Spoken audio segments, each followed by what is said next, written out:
How can one company serve more than 70 million customers every single day across more than 100 countries, even though those customers often have completely different tastes, traditions, and expectations? At first glance, the answer seems obvious. McDonald's is one of the most recognizable brands on earth. The golden arches are everywhere. The restaurants look familiar. The menu feels familiar. It is easy to assume that the company became a global icon simply by selling the same food to everyone. But that assumption begins to fall apart the moment you look more closely.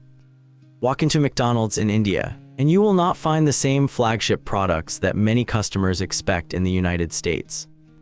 Religious and cultural preferences have shaped an entirely different menu, including products such as the McAloo Tikki burger and a wide range of vegetarian options. Travel to Japan, and seasonal items inspired by local flavors regularly appear alongside familiar classics. Across the Middle East, Europe, Latin America, and Southeast Asia, recipes, ingredients, desserts, and even beverages can vary in ways that reflect local culture rather than American tradition. If the food changes from country to country, then what exactly makes all of these restaurants feel like the same company? That question becomes even more interesting when we remember the scale involved. According to McDonald's official corporate information, the company operates more than 43,000 restaurants worldwide, with roughly 95% owned and operated by independent franchisees rather than the corporation itself. Every day, millions of customers expect fast service, consistent quality, and a familiar experience, regardless of whether they are eating in Chicago, Tokyo, Dubai, or Mumbai. Maintaining that level of consistency would already be difficult if every restaurant served an identical menu.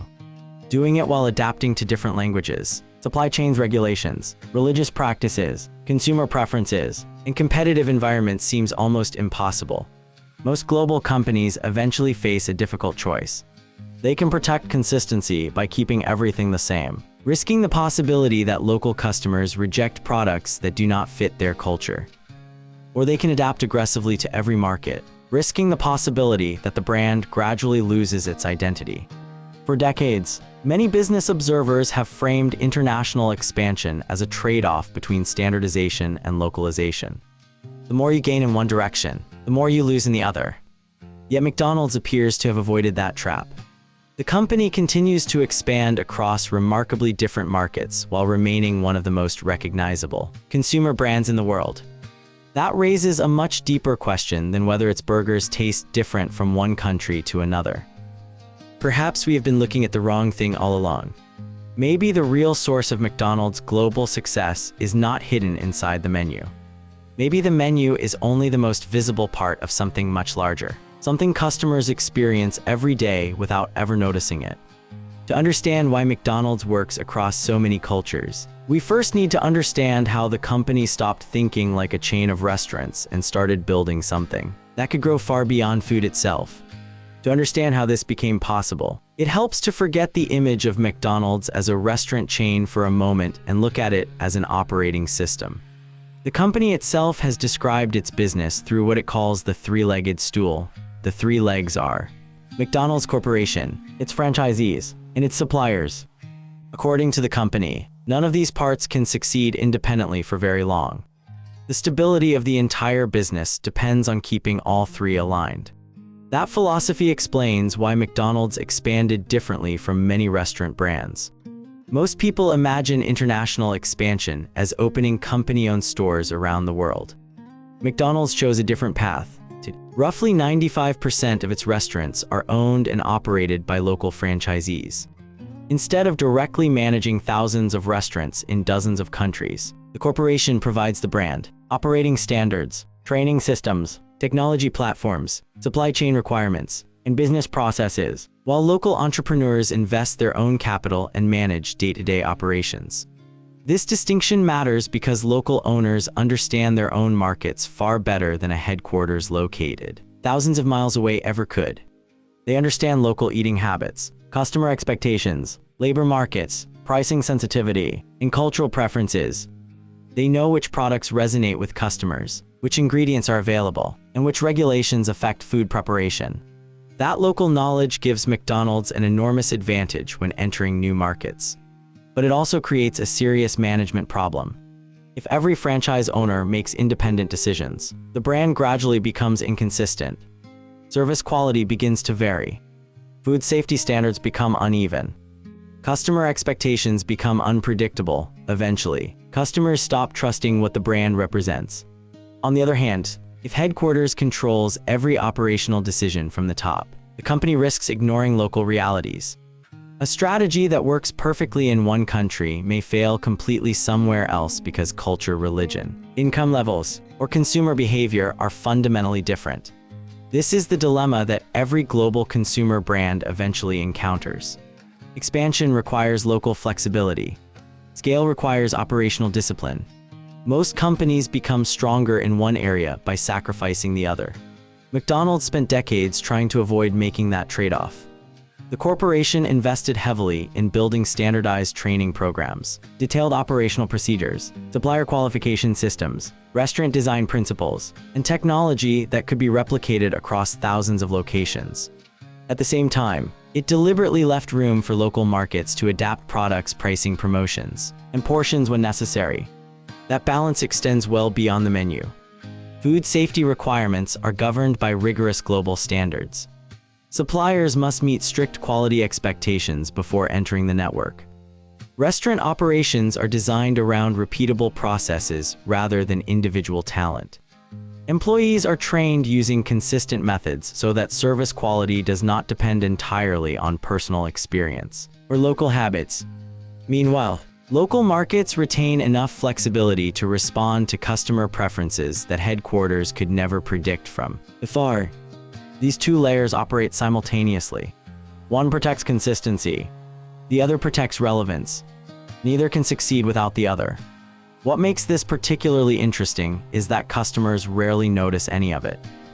Most people judge McDonald's by the sandwich in front of them, the price on the menu, or the speed of service. Very few think about the invisible structure that allows thousands of independently operated restaurants to produce experiences that feel remarkably familiar despite operating in completely different cultural environments. And that invisible structure is where the real story begins. The breakthrough came when McDonald's stopped treating standardization and localization as competing objectives and began separating them into two different layers of the business. Most companies trying to expand internationally make one of two mistakes. Some insist that every market should look exactly like the home market. Every product, every process, and every customer experience must remain identical. That protects consistency, but often ignores local demand. Others go in the opposite direction. They adapt so aggressively that each country begins operating almost like an independent business. Customers may appreciate the local relevance, but the brand gradually loses the qualities that made it recognizable in the first place. McDonald's built something different. Instead of asking which menu should be standardized, the company asked which parts of the business absolutely had to remain identical and which parts could safely evolve. That distinction changed everything. Consider India, one of the clearest examples. Religious and cultural preferences meant that a traditional beef-based menu could never become the foundation of a national expansion strategy. Rather than forcing customers to adapt to McDonald's, the company introduced products such as the McAloo Tikki burger and expanded vegetarian offerings that reflected local eating habits. The menu looked different, but the restaurant still operated within the same quality controls, preparation procedures, supplier standards, employee training systems, and operational discipline found across the global network. Japan offers another example. Customers regularly encounter seasonal products inspired by local tastes, including teriyaki burgers and limited-time regional items. These products create excitement for local consumers, yet they are introduced within a tightly controlled operating environment. New menu items are not simply creative ideas from individual restaurants. They must fit existing kitchen workflows, supplier capabilities, preparation times, food safety requirements, and economic targets before they become part of the system. This reveals an important pattern. Localization is never unlimited. Every adaptation must remain compatible with the operating model. That principle extends beyond food. Pricing varies because purchasing power varies. Marketing campaigns reflect local culture. Restaurant layouts respond to different urban environments. Digital ordering features evolve with consumer behavior. Yet behind these visible differences, the underlying mechanisms remain remarkably disciplined. McDonald's has invested for decades in building supplier relationships capable of delivering consistent quality at enormous scale. According to the company, suppliers are required to meet rigorous food safety and quality standards before becoming part of its network, and those standards continue to be monitored throughout the relationship. This allows local sourcing where appropriate without abandoning operational control. The same logic applies to restaurant operations. Employees are trained to perform repeatable processes. Service times are measured. Food preparation follows carefully designed procedures. Technology supports ordering, kitchen management, inventory, and restaurant performance across thousands of locations. These systems make individual restaurants more predictable, regardless of who owns them or where they operate. That predictability also explains why the franchise model can scale so effectively. A local entrepreneur contributes market knowledge capital and day-to-day management. The corporation contributes an operating framework that has already been tested across thousands of restaurants. Neither side could achieve the same results alone. As McDonald's continued expanding to more than 43,000 restaurants worldwide, this balance became increasingly valuable.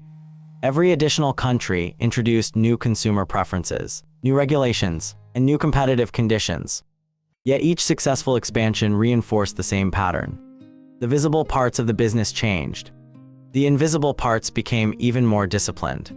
By this point, the familiar explanation that McDonald's succeeded because it sells popular food begins to feel incomplete.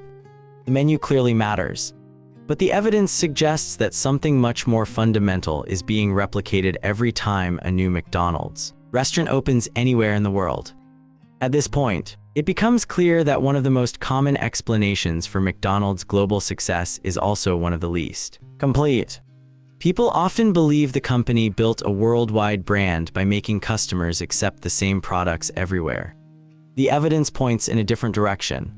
McDonald's did not become globally consistent because every customer eats the same meal. It became globally consistent because every restaurant follows the same operating logic. That difference may sound subtle, but it changes the way we understand the entire business. Think about what happens when a new menu item is introduced in a local market. The question is not simply whether customers will enjoy the flavor. The product must fit into an existing kitchen without disrupting service speed. It must use ingredients that suppliers can deliver reliably. Employees must be able to prepare it using standardized training. Food safety procedures must remain unchanged. The economics must work for both franchisees and the corporation. Every decision is evaluated not only as a food product, but also as part of a larger operating system. In other words, local adaptation is not the opposite of standardization. It exists because standardization makes controlled adaptation possible. This explains why two restaurants can serve different products while still delivering an experience that feels unmistakably familiar. Customers recognize the cleanliness, the ordering process, the consistency of preparation, the predictable waiting time, the restaurant layout, the service expectations, and the operational discipline. These are the elements that reinforce trust long before the customer takes the first bite. The menu becomes only one expression of a much larger system. The same logic also changes how we should think about franchising.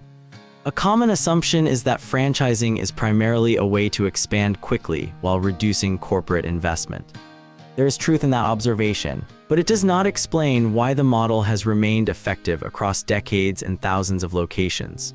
Franchisees are not simply investors using a famous logo. They act as the company's connection to local reality. They understand consumer behavior that headquarters cannot fully observe.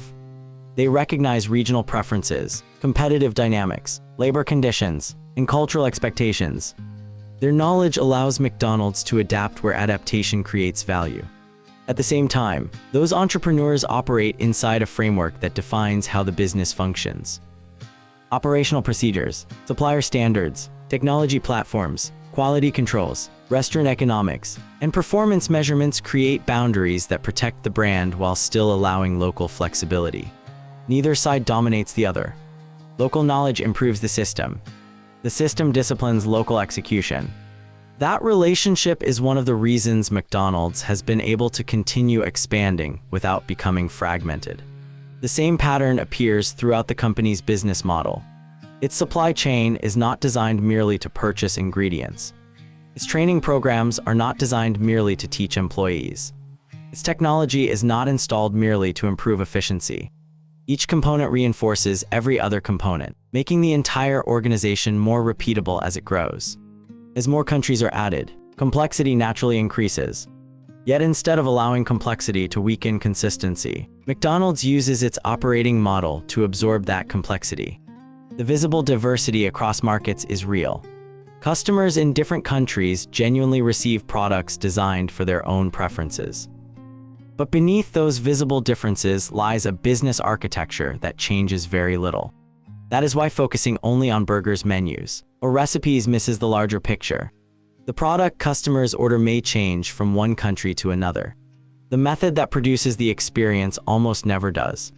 Seen from this perspective, McDonald's did not solve the challenge of globalization by discovering the perfect hamburger. It solved the challenge by discovering which parts of the business should never change and which parts should always be allowed to change. That distinction explains why the company has remained relevant across generations, cultures, and economic environments while continuing to expand its global footprint. The menu evolves because customers evolve. Local preferences shift. Consumer expectations change. Technology reshapes how people order food. Competition introduces new pressures. None of those forces can be controlled. What can be controlled is the system that responds to them. That is why McDonald's continues investing in areas that customers rarely notice directly. Restaurant technology, digital ordering platforms, kitchen operations, supplier relationships, employee training, franchise support, food safety standards, and performance measurement may not appear on the menu board, but together they determine whether thousands of independently operated restaurants can deliver a predictable experience every day. The company's own long-term strategy reflects this thinking. Its recent growth plans focus not only on opening thousands of additional restaurants worldwide, but also on strengthening digital capabilities, loyalty programs delivery, operational efficiency, and franchise performance. These initiatives are different on the surface, yet they all reinforce the same underlying objective, making the system more scalable without sacrificing consistency. That is an important distinction. A product can become popular. A marketing campaign can become memorable. Even a successful restaurant can attract loyal customers. But those advantages are often temporary because competitors can imitate products' advertising or pricing. Building an operating model that coordinates franchisees, suppliers, technology, training, logistics, quality control, and local market knowledge across tens of thousands of restaurants is an entirely different challenge. That kind of capability cannot be copied simply by reproducing a menu. It has to be built over decades. This also explains why McDonald's has been able to enter markets with very different cultures without abandoning its identity. The company does not ask every country to become more like McDonald's. Instead, it asks every local adaptation to work inside the same disciplined framework. The customer may notice a teriyaki burger in Japan or a McAloo Tikki burger in India. What the customer rarely notices is that both products are supported by a business designed to deliver repeatability, quality, speed, and operational control despite those differences. That invisible consistency is what allows visible diversity to exist. Looking back, the familiar image of McDonald's begins to change. The burgers matter. The fries matter. The restaurants matter. But they are not the deepest source of the company's competitive strength. They are the outcome of a much larger system that determines how decisions are made, how knowledge travels across markets, how local flexibility is balanced with global discipline, and how growth can continue without losing coherence. Perhaps that is why McDonald's remains recognizable almost everywhere, even when the food on the tray is not exactly the same. The company is not asking the world to eat one universal meal. It is applying one disciplined way of operating to thousands of different local realities. And that may be the most valuable asset McDonald's has ever built. Customers come for the food they can see. The enduring advantage comes from the system they almost never do.